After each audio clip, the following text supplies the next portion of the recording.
Hey, this is Jamie at Useful Knowledge. Well, all of us at Useful Knowledge sometimes have to travel to remote locations with our work. And that means we have to use the laundry facilities at remote hotels.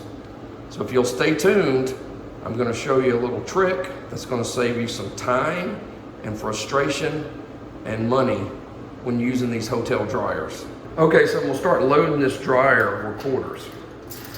So it takes $2.50.